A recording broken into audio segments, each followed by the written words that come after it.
আজকে সকালে আপনাদের ভাইয়া বাজারে গিয়েছিল আর গরুর দোকানে যেয়ে টাটকা টাটকা কলিজা দেখতে পেয়েছিল আর সেটা আজকে কিনে নিয়ে এসেছে। তো ভাবলাম সেটা রেখে দিলে পরের দিনে রান্না করলে খেতে মোটেও ভালো লাগবে না, যার কারণে আজকে আমি টাটকা দেখে এটাকে আজকে আমি একটু আলু দিয়ে ভুনা করে নিলাম। তো সেই রেসিপিটাই আপনাদের সবার সাথে শেয়ার করব। তো সবাই কেমন আছেন? আশা করছি সবাই খুব ভালো আছেন। তো প্রথমে আমি কড়াইতে পরিমাণ মতন তেল আর পেঁয়াজ আর 1 চামচের মতন লবণ দিয়ে দিলাম আর এটাকে একটু নরম করে একটু গোল্ডেন করে আমি ভেজে নেব।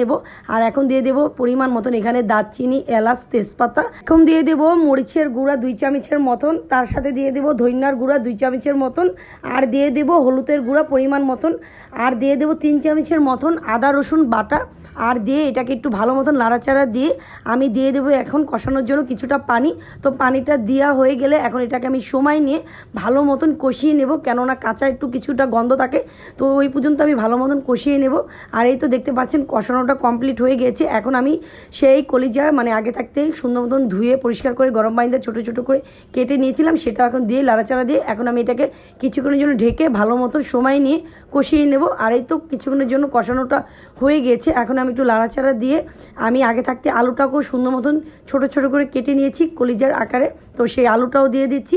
তো আলুটার সাথে এখন দিয়ে দিলাম 2 চামচের মতন জিরা ফাঁকি, আর দিয়ে এটাকে একটু ভালো মতন লাড়াচাড়া দিয়ে দেবো এখন কিছু কাঁচামরিচ। তো কাঁচামরিচটা আস্ত দিয়ে দিচ্ছি আমি, দিয়ে এটাকে এখন ভালো মতন একটু লাড়াচাড়া দিয়ে আবার ঢেকে দেবো।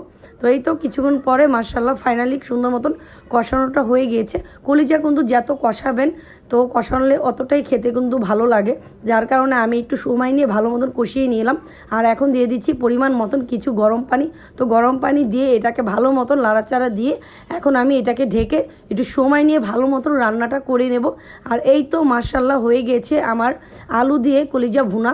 আর দেখতে পাচ্ছেন একটু মাখা মাখা ঝোল রেখেছি, এটা কিন্তু ভাতের সাথে, রুটির সাথে, পরোটার সাথে খেতে খুবই ভালো লাগে। তো আজকের এই ভিডিওর রেসিপিটা আপনাদের সবার কাছে কেমন লাগলো সেটা অবশ্যই আমাকে জানাতে মোটেও ভুলবেন না। তো ভিডিওটা আজকের মতন এই পর্যন্তই। সবাই সুস্থ থাকবেন, ভালো থাকবেন। আল্লাহ হাফেজ।